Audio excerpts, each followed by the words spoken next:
Et bienvenue à Ose ton monde. Aujourd'hui, j'accueille Sophie Sokol. Sophie Douceur Nomade aussi, on la connaît sous ce nom-là. Bonjour Sophie. Bonjour. Je suis ravie de t'avoir là sur cette chaîne. Surtout que ça fait longtemps que j'ai pas fait d'interview, donc je suis vraiment contente de recommencer avec toi. Et en plus, on se connaît pas vraiment. On s'est suivi un peu. On se voit sur les réseaux. On sait ce qu'on fait. On a déjà échangé quelques mots par texto. Et donc, je suis vraiment très contente de pouvoir se rencontrer de cette manière-là. Ah, Et moi alors, aussi. oui. Et, et d'ailleurs, je voulais commencer par ce nom, douceur nomade. Est-ce que tu es toujours douceur et toujours nomade? Ouais. On va dire que du coup, quand j'avais choisi déjà le nom Douceur, c'était vraiment par rapport à ce côté de sororité, d'être en lien entre femmes dans cette soutenance et de par rapport aussi à mes accompagnements.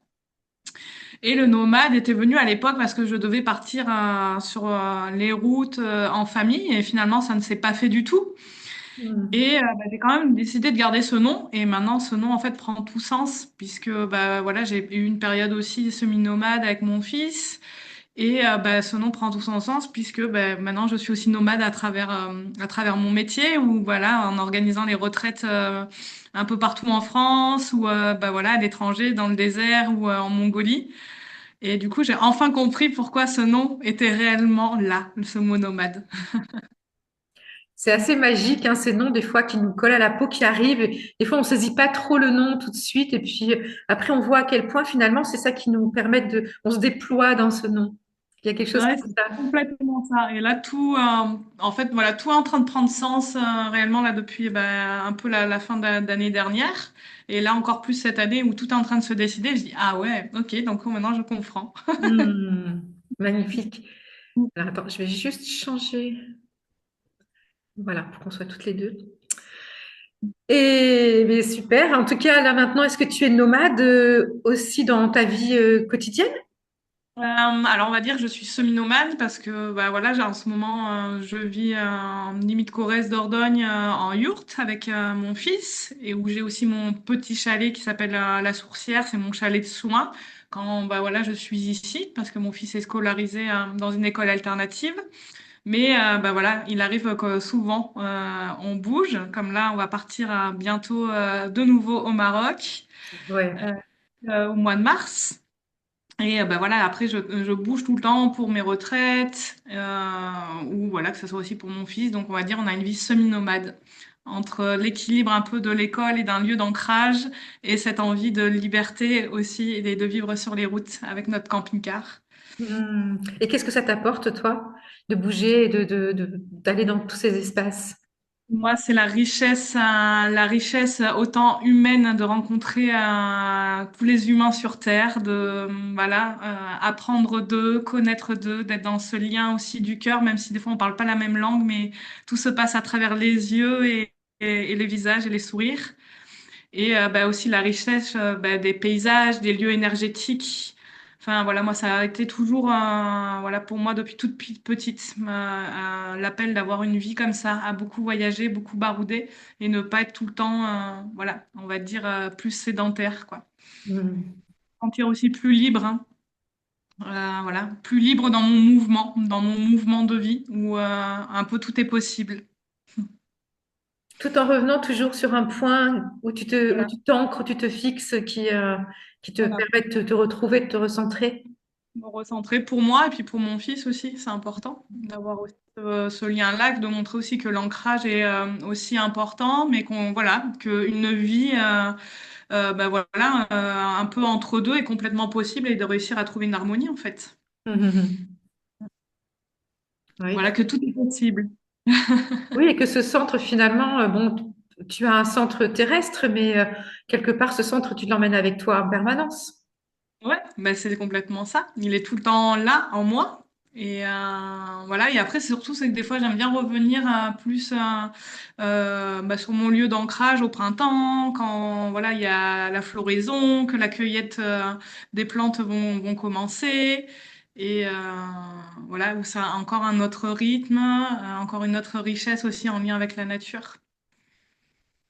Oui, parce que je vois que non seulement bon, tu voyages, mais tu fais aussi partager aux autres, du coup, cette passion. Mais il y a aussi, en fait, tu déploies différentes facettes de ton être, que ce soit la nature, donc la naturopathie aussi, les massages, donc les voyages. Il y a beaucoup de choses, le tantra, c'est multiple. Ouais, c'est multiple. Ça n'a pas été évident pendant un moment de dire, ben, dis donc, enfin, qui je suis en fait. Et il y a tellement de choses. Et de se dire, ben, de pas s'éparpiller, mais en fait, tout ça, c'est moi. Et puis, en fait, tout ça ne fait qu'un. Et tout ça est relié, en fait. Enfin, autant dans l'accompagnement de mes soins, où je vais être là individuellement pour une personne et l'accompagner dans ce que je suis, avec l'ouverture de cœur. Et puis, ben, des fois, de proposer aussi des cercles mixtes et puis voilà, on va aller relier tout ça, aussi bien en partant en voyage à l'autre bout du monde et puis aussi ben, avec mes plantes qui, elles, m'aident lors de mes rituels, de mes processus. Enfin, voilà, tout est lié.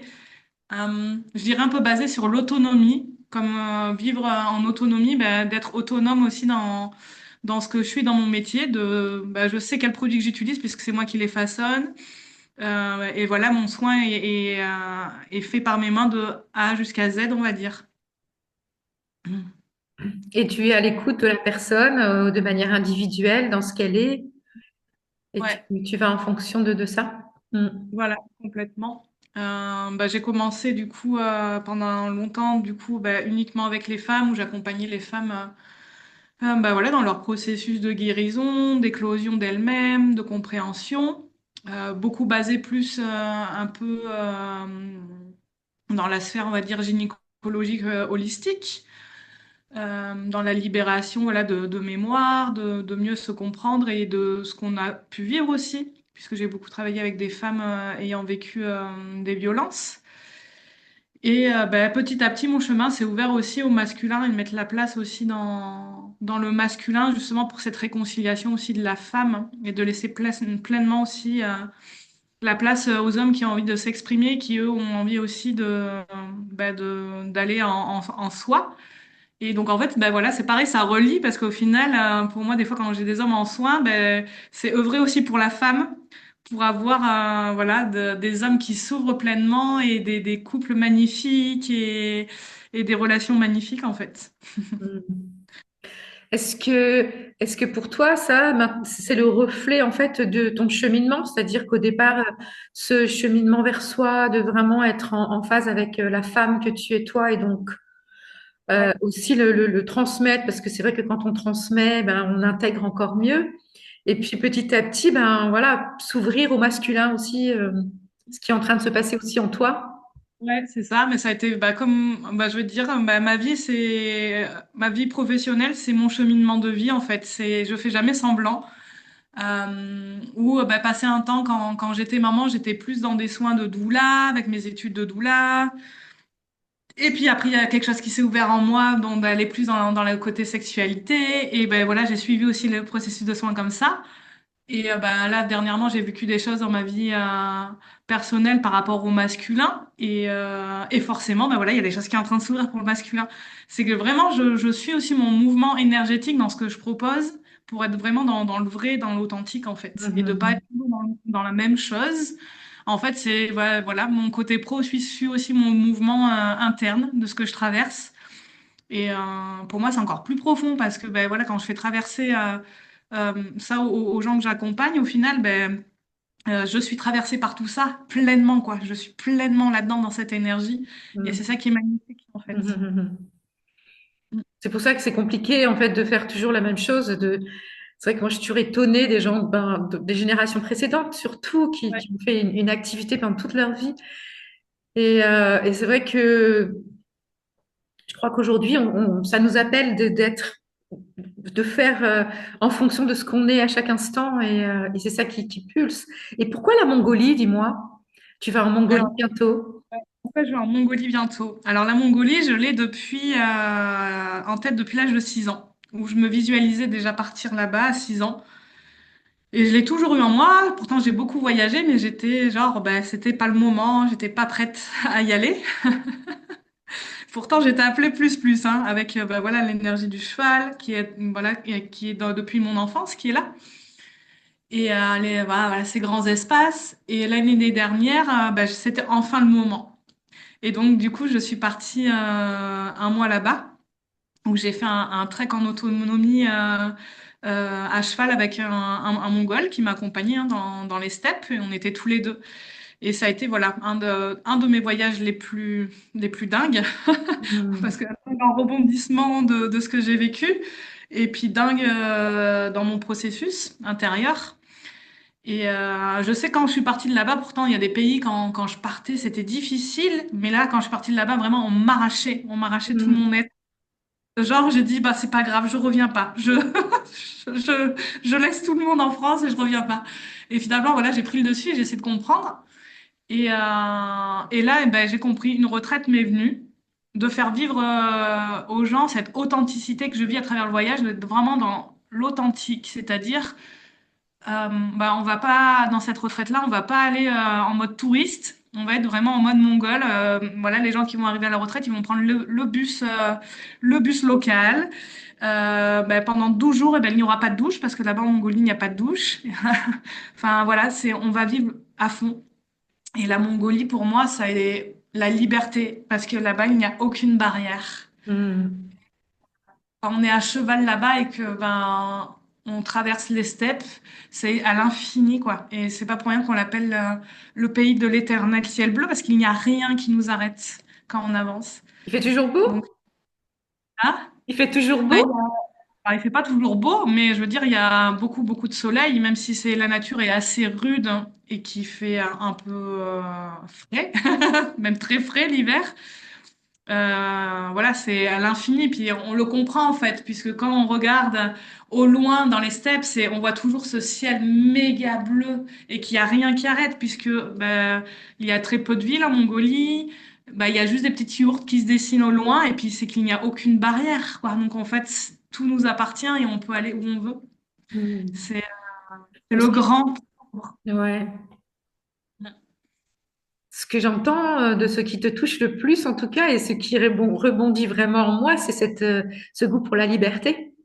Ouais, c'est ce goût de la liberté qui revient, qui est Mm. en moi depuis toujours, et ce goût pour la liberté où, bah, par exemple, on va aller dans certains pays, même en France, faire une balade à cheval, on va être arrêté par une route, on va arrêter par une barrière, enfin, c'est une propriété privée, enfin, on peut pas, voilà, et que bah, là-bas, en fait, enfin, il n'y a rien qui peut nous arrêter, on peut aller à l'infini, se balader, voilà, c'est un pays qui est immense. Déjà, il faudrait 3 mois à cheval pour voilà, arriver à le traverser rien qu'en largeur. Mm. Donc voilà, c'est puis au niveau bah voilà, forcément culturel, ouverture et puis cette vie nomade quoi. Cette vie nomade qui est je pense en nous tous puisque on a tous été nomades dans nos ancêtres où on vivait au rythme de la nature pour aller chercher ce dont on avait besoin. Mhm. Tout à fait. Et cette liberté, en fait, que tu vas chercher à l'extérieur, là, en fait, elle est le reflet de celle que tu cherches à l'intérieur. Est-ce que tu as Ouais. l'impression que tu l'as trouvée, cette liberté à l'intérieur? Ouais, j'ai mis très longtemps. Ça a été très dur. Où j'avais un aspect très rebelle envers et contre tout le monde, même quand avant on me disait quelque chose envers ce qu'on m'obligeait. Mhm. Ça a été très difficile de trouver voilà, cet aspect où bah, justement on revient à soi, on revient dans la douceur et dire bah, c'est OK, on traverse. Et c'est ça aussi la liberté, de oser se laisser traverser pleinement bah, parce que la vie nous amène en fait et d'être toujours dans cette douceur, dans ce rapport au cœur, et d'être plus dans le, on va dire, dans le contact, où des fois, ben, c'est trop brut, et de juste ben, la fluidité, pour moi, ouais. Mm. Liberté, c'est avec fluidité aussi. Voilà, on laisse passer. Et comme on laisse passer aussi quand on est en voyage, hein, qu'on se laisse traverser et qu'on avance, et voilà, c'est pareil aussi en soi. Mm. Tout un accueil Ouais, à faire. ouais, Oui, je pense que c'est intéressant, hein, je trouve que souvent, les personnes rebelles, justement, c'est parce que, enfin, je parle par rapport à moi aussi, hein, je connais cette rébellion intérieure. Et je vois que souvent, c'est justement ces frontières, ces obstacles qui dérange et qu'on a envie de souffler. Ouais, Et c'est merveilleux ouais, que tu réussisses voilà, à trouver cette liberté en toi et à la partager avec les autres. ouais. Et Ben, comment on va ça dire s'est que c'est passé justement au Maroc, dans le désert? dans le désert, du coup, c'était incroyable. Et j'ai pris aussi conscience ben, que j'étais aussi avec un des plus grands peuples nomades, où là, j'avais pas encore mis du sens là-dedans, mais où la vie m'avait proposé encore d'être avec un peuple nomade et de proposer une retraite autour de ça. Et là où mon nom prenait le sens aussi encore plus, c'est là-bas. Et ben, vraiment génial. En plus, c'était un beau, là, plus vraiment basé sur le féminin que la Mongolie, c'est en mixte. Là, c'est vraiment sur le féminin. Et c'était marrant parce que c'était du coup des hommes qui prenaient soin de nous, qui nous faisaient à manger, qui étaient là pour nous, pour nous aider à monter le camp, pour ben, quand on bougeait, charger les dromadaires. Donc c'était marrant, il y avait quand même cet aspect du masculin qui était là. Mhm. Et bah, une retraite magnifique, d'être pendant 8 jours au milieu du désert, dans le silence, avec rien, et c'est aussi infini hein, qu'on voit dans les dunes, voilà, du Sahara, dans l'infini.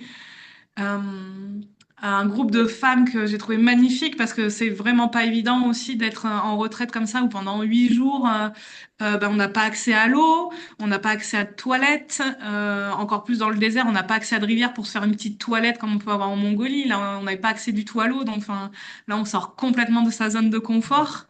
Et en même temps, il y a tellement d'authenticité et des processus dans les rituels que je fais vivre qui sont encore plus forts du coup parce on vit tout ça pleinement, quoi, et intensément. Donc, ouais, vraiment, vraiment, vraiment magnifique. Mhm. Là, Super. encore le désert dans mon cœur, c'était magnifique. Et tu y retournes avec ton fils? Et j'y retourne, du coup, avec mon fils, là, au mois de février.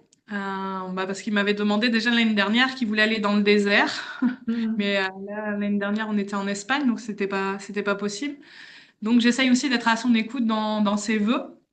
Voilà, ou des fois il me dit tiens maman j'ai envie d'être là, tiens maman j'ai envie d'être là, donc j'essaie de lui offrir ces espaces quand je peux et d'être à son écoute et là il m'a dit ma maman j'aimerais être dans le désert, donc ben on y retourne du coup et avec notre camping-car qui s'appelle Liberty, Mhm. Magnifique. voilà. Et comment lui Et il vit tout ça, tous ces mouvements, tout ce cheminement? en fait il a été déjà habitué depuis tout petit parce que bah, il avait 2 semaines que je l'avais déjà pris en camion aménagé pour bouger en Bretagne. Donc il a toujours été habitué en fait à être dans ce mouvement avec moi. Pour lui en fait c'est naturel. Ouais, je pense qu'il se pose même pas de questions en fait. Il a toujours vécu ça, donc pour lui le voyage ça fait partie de la vie. Genre même c'est normal quoi.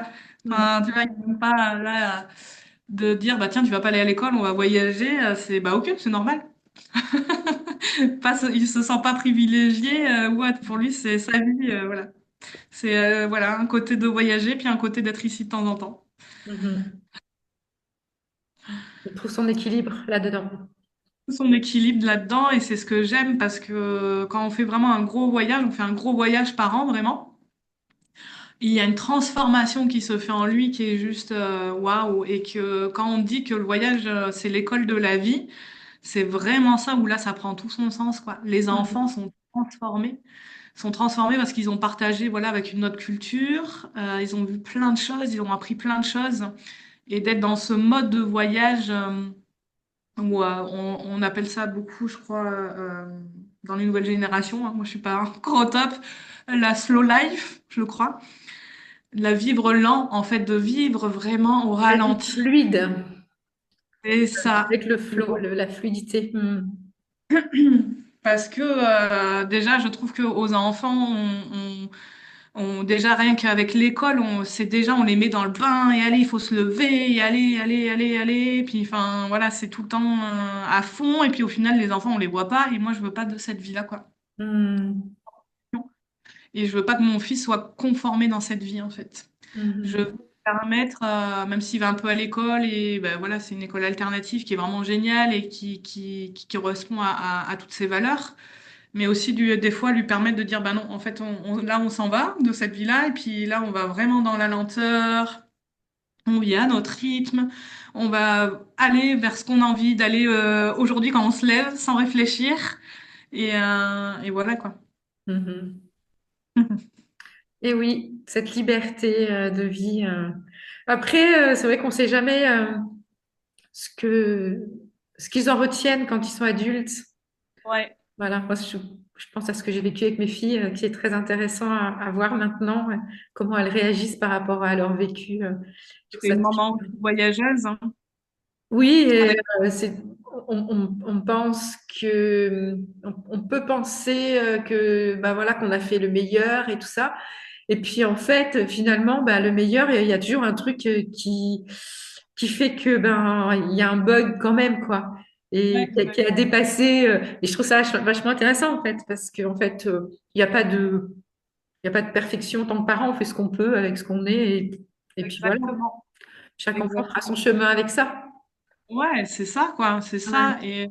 Et quand tu dis bah, justement qu'il n'y a pas de perfection, c'est ça, des fois où j'ai conscience que bah, des fois ce mouvement, ça peut peut-être un peu trop le brasser, mais en même temps, je sais pas faire, je ne pourrais pas faire autrement, sinon ce ne serait pas moi et je ne serais pas une maman épanouie. Donc en fait, Ouais. bon, j'ai envie qu'il voit une maman épanouie et que voilà, une maman qui s'éclate et qui a envie de s'éclater avec lui et voilà en fait. Mm. Donc, ben ouais, des fois, il y a des couacs et puis on aura certainement d'autres, mais ben, c'est pas grave. Du moment qu'il y a toujours l'ouverture aussi de communication, d'échange, de permettre aussi ces espaces-là. Et puis, en même temps, il n'y a aucune vérité, je veux dire, ben, voilà, la vie aussi on va dire, de gens plus conformes dans la sédentarité, ben, c'est complètement OK et c'est complètement beau aussi d'offrir ça à son enfant, ce côté-là stable, ancré. Enfin, voilà, je pense il y Tout à fait. a pas une Mm. vérité. Mm. Tant que voilà, il y a l'amour plein, ben, c'est ce qu'il faut, quoi. Mm. Je veux dire, dans mon habitat aussi, j'avais envie, même si un jour ce sera certainement autrement, d'avoir aussi un habitat ben, déjà nomade, que ben, à tout moment, ben, voilà, je peux démonter ma maison et puis partir, quoi. Et Mhm. partir ailleurs. Et d'avoir ben, quand même ce point d'ancrage et de remonter cette maison, ben, même si on n'est pas sur le même terrain, ben, on a toujours cette même maison. Elle est là, quoi. Mm. Ça sera à voir après comment ma vie se dessine, mais pour l'instant, c'était vraiment ça. Et puis c'est marrant, j'ai vécu donc dans cette yourte, elle est venue juste après mon voyage en Mongolie, sans le vouloir, sans le réfléchir. Je reviens de Mongolie et hop, la yourte. Ben, en fait, tu portais l'information de toute voilà, la fréquence de cette histoire. Du coup, voilà, ce qui était en résonance est arrivé. Ben, c'est ça, d'expérimenter. Et puis, je pense encore une fois qu'il faut oser montrer l'exemple, qu'on peut vivre comme ça, que bah, des fois, il y a pas d'autorisation, ou on peut s'arranger des fois avec les mairies, et que bah, faut aller aussi à l'encontre et que ça suffit aussi, des fois, un peu Mhm. avec les lois, même qui peuvent servir, hein, mais des fois, enfin, faut arrêter. Laisser vivre les gens tant que les gens, enfin, je veux dire, c'est mon terrain. C'est mon terrain. Il est à moi, ce terrain, en fait. J'ai le droit d'en faire ce que je veux. C'est Mm. pas quelqu'un qui va me dire qu'est-ce que je dois, voilà. Mais aller encore, bah, voilà, dans cette authenticité de vivre, encore en douceur, hein, d'aller parler avec les gens, bah, voilà, de montrer que c'est possible, mais sans être confronté dans le dur, mais ouais, d'aller toujours dans le lycée, voilà.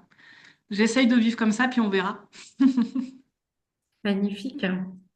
Ouais. Donc, jusque-là, tu sembles euh, mettre tes rêves dans la réalité, les manifester le plus possible. Est-ce Ouais. qu'il y a un rêve que tu n'as pas encore réalisé, et, que tu sais qu'un moment, un jour, ça va se mettre en place? Ouais, ouais, ouais. Ah, bah déjà, moi, j'ai une phrase qui est toujours en moi. C'est ils ne savaient pas que c'était un impossible, alors ils l'ont fait. Pour moi, dans la vie, tout est possible. Du moment que, enfin, voilà, tout est possible. Ça vient de là. Et un rêve que j'ai envie de réaliser, ouais, partir en voyage en famille sur du long terme. Euh, Pendant 1 ou 2 ans, mais sur les routes, vraiment sur du long, parce qu'à chaque fois, moi, c'est euh, voilà, sur on va dire des petites courtes durées. Mhm. Euh, bah, j'ai le papa de mon fils qui est là et qui est, lui, est complètement sédentaire. Et moi, ce serait bah, mon plus grand rêve, et que j'ai depuis, pareil, hein, enfant, hein, de partir bah, avec Tao, et peut-être un jour, si j'ai un autre enfant, euh, et de partir ben voilà, sur les routes, Mm. mais vraiment pour du long terme pour expérimenter aussi ce que ça fait d'aller voilà, sur du long et d'aller vraiment à la rencontre aussi. Ok. Donc Je voilà, le pense, oui. ce rêve est posé là. En attendant, tu t'entraînes. En attendant, je m'entraîne, mais là, je serais bien entraînée, hein. Je peux barouder sans problème pendant 2 ans. Mais Donc là, bon, le Maroc, le Mongolie, et puis y a-t-il un autre pays qui t'attire en particulier? euh, bah là, en fait, l'Amérique du Sud m'attire beaucoup de par sa culture. Là, cette année, j'avais envie de partir en Colombie avec Tao, mais bah, j'avais encore un peu peur toute seule. Euh, Mhm. alors, pas du pays, hein, pas du tout. C'est au niveau énergie, de ce que ça demande d'être maman baroudeuse et de vivre vraiment au jour le jour et d'avoir encore un enfant de 4 ans et demi, qu'il faut aussi soutenir ses émotions. Donc, je pense que ce sera pour l'année prochaine. Donc, la Colombie m'attire beaucoup. De par aussi ses paysages, la diversité. Et sinon aussi, j'aimerais bien faire peut-être un jour un trek aussi dans l'Himalaya, puisque j'aime Mhm. bien faire un trek solo aussi, qui pour moi me permettent d'aller vraiment me confronter à moi-même et d'aller dans encore plus la compréhension. J'ai toujours fonctionné comme ça, en partant seule, aussi sur voilà 3 semaines, un mois, et ce serait d'aller dans l'Himalaya, voilà, me perdre là-bas et dans les grands, prendre de la hauteur. Mhm. Dans tout ce cheminement, cette recherche, en fait, ces voyages, euh, tu cherches quoi? Tu veux trouver quoi? Qu'est-ce que je veux trouver? Ça, c'est une bonne question. Euh, on va dire à chaque fois que je reviens, c'est surtout ce qui revient quand je reviens de voyage, c'est cette authenticité humaine que parfois en France, je trouve moins, même si ben, voilà, il y a de très belles choses, mais c'est en voyage des fois dans la simplicité de vie qu'il y a dans certains pays Mhm. et moins ici. Donc je dirais voilà, que ce que je cherche, c'est la simplicité. Que je trouve que des fois en France tout est complexe en fait des fois au niveau relationnel au niveau c'est pas assez fluide rien qu'on va dans un magasin enfin je trouve ça des fois un peu lourd et que dans certains pays il y a toujours un sourire il y a toujours quelque chose. Même la simplicité on va dire au niveau ne serait-ce que bah voilà pour vivre là en yourte enfin c'est un combat en France alors que dans certains pays enfin il y a pas on se pose pas de questions donc qu'est-ce que je cherche bah ouais c'est la simplicité Mhm. que je ne trouve pas forcément ici en France. Cette simplicité, cette authenticité dans Et, les relations, voilà. et malgré ça, tu reviens. Et je reviens parce que j'aime notre pays qui est magnifique et puis il se passe tellement de belles choses aussi au niveau humain, au niveau collectif. Enfin voilà, et puis je veux dire, je me suis incarnée ici, c'est pas pour rien non plus quoi. Ouais, mais c'est cette richesse, je pense que je vais chercher à l'extérieur et peut-être que je n'arrive peut-être pas encore assez à trouver en moi aussi. Et, Mhm. peut-être encore un cheminement, enfin, c'est certain même, euh, que j'ai allé encore bah voilà, creuser un peu plus. Et des fois aussi, en même temps, j'ai envie de dire aussi, bah, te prends pas la tête, juste, bah, on verra voilà, la vie petit à petit, de toute façon, elle a ses enseignements et les bonnes questions viennent aussi au bon moment. Mais ouais, on a un très beau pays, magnifique, mais je trouve que des fois, ben voilà, en France, des fois, on est obligé de se retrouver en clan pour dans la façon de vivre. Voilà, voilà, on est obligé de se retrouver dans des associations, voilà, pour être dans l'alternative, tout ça, que dans certains pays, c'est juste fluide, quoi. Mhm. C'est C'est juste juste fluide, il y là. a cette ouverture de cœur et voilà, c'est simple, même si on est différent, c'est simple, quoi. Qu'en France, je trouve que voilà. On va retrouver ces espaces-là, mais on va être obligé d'aller en festival, on va être obligé ben voilà, de se retrouver pour une soirée. Enfin, voilà, il y a le reste à côté, je trouve que c'est encore très, très enfermant, quoi. Mhm. C'est comme s'il y avait des espaces réservés où on pouvait. Ouais, Ouais, et il y a ce paradoxe un peu dans ce ah, pays qui est là pour tout, hein. Enfin, moi, je pense, tu vois, je pense au travail, où on dit le black, faire du black. Donc, ça, on sait que ça existe, mais c'est à côté. Et puis, en même temps, il y a voilà, ce qui est conditionnel, qui est OK. dans lequel on nage. Et puis, à côté de ça, il y a plein d'alternatives, mais qu'il faut pas trop dire. Il y a une espèce d'hypocrisie un peu. C'est Bon, ça. ben, il tient qu'à nous de soulever cette hypocrisie et de faire que ça se répande. Ouais, évidemment, évidemment, ouais, complètement. Mais c'était ouais, pour rebondir à cette question que tu me posais de qu'est-ce que je vais chercher, en fait, c'est bah ouais, c'est ça que je vais chercher dans les pays. Ouais. Mais ouais, moi je suis complètement d'accord. Et puis pour Mm. nos enfants, nos petits-enfants, enfin je sais pas si tu as des petits-enfants encore, mais ben, J'en voilà, ai un. de ah ben voilà. Bah, c'est Ouais. ah, ah, c'est déjà ben, voilà, le moment, c'est de dire ben voilà, rien que pour voilà nos enfants, nos petits-enfants, de œuvrer pour eux et de montrer le monde des possibles, hein. Le monde des possibles qui est à avoir ici en fait, et Mm. d'ouvrir des espaces. Faut qu'il y ait de plus en plus des espaces comme toi ou moi on propose quoi. Il y en a de plus en plus, mais encore voilà, semer les graines, semer la lumière, semer l'amour partout pour voilà Ouais. ouvrir. Puis en fait, encore plus important de d'être que de faire. Mm. Et moi, je sais que c'est quelque chose qui a été un gros, gros chemin personnellement de et qui est toujours de passer, de pas toujours faire, en fait, de lâcher se faire pour focaliser juste sur l'être. Et je Ouais. crois qu'en fait, nos enfants, ils prennent surtout l'être. Mm. Ils se nourrissent surtout de nos manières d'être plus que de ce que l'on fait. Oui, ouais, complètement. Puis ils ont déjà cet aspect de un enfant n'est pur, hein. Enfin, je veux dire, hein, dans ce que tu dis, hein, être. Un Mhm. enfant, c'est être pleinement comme ça, naturellement, sauf que ben, voilà, après, on vient modifier forcément avec la société et tout ça. Mais ouais, déjà, c'est comme je dis, nos enfants, nos meilleurs maîtres Mhm. dans ce qu'ils Tout à sont. fait. Mm, voilà. Tout à fait. Oser voir, ben, c'est ce que tu fais, j'imagine aussi, lorsqu'on accompagne des gens, des collectifs, des groupes, en stage, séminaire et tout ça, euh, on se construit, à partir de toutes ces personnes qui nous entourent, Ouais, qui sont un reflet de qui nous sommes, en fait, qui nous font, voir qui nous sommes finalement. ouais, c'est ce que je dis souvent aussi pendant mes soirées, mes cercles, mes retraites. Je dis, mais en fait, je vous imaginez même pas ce que vous m'apportez, vous. En fait, dans l'effet Mm. miroir, entendre ces mots qui se déposent, les guérisons qui se fait, les processus. En fait, c'est voilà, nous-mêmes, voilà, à travers chaque soin ou rituel, nous-mêmes, c'est pareil, hein, on est transpercé et voilà, on a aussi des processus qui se mettent en place. Donc, ouais, c'est complètement ça. Mm. Mm. Ouais. Mm, mm. Magnifique.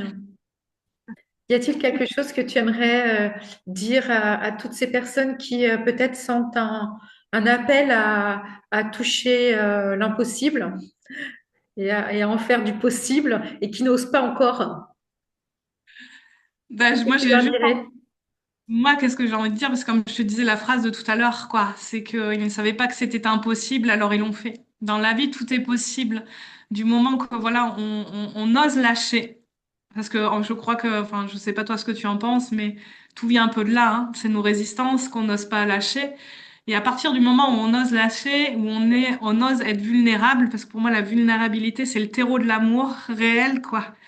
Eh ben, il y a tout qui s'ouvre, il y a des portes qui s'ouvrent et de oser ouvrir et se laisser aller vers ce qu'on a envie d'aller quoi, Mhm. pleinement. Oser, oser pleinement. Mhm. N'ayez pas peur. Merci beaucoup, Sophie, pour ce temps partagé et de t'être livrée, voilà, en quelques minutes. Et merci à toi infiniment aussi de permettre ces espaces et cette richesse de diffuser, de rencontres, de ce que tu fais toi aussi. Parce que toi aussi, tu es beaucoup aussi sur les routes et tu sèmes aussi beaucoup. Et ouais, merci à toi. Et c'est chouette de pouvoir se relier les unes les autres, les uns les autres, et d'échanger, et de créer ensemble, en fait, aussi. On est des petits points. Voilà, tous les humains sont des petits points lumineux qui ont besoin de se relier. En tout cas, j'ai vraiment apprécié ce moment. On va mettre toutes les coordonnées de voilà, ton site, tout ça. Je sais pas ce que tu as comme voilà, info à mettre sous la vidéo. Et puis, eh bien, bon vent. Merci. Merci à toi.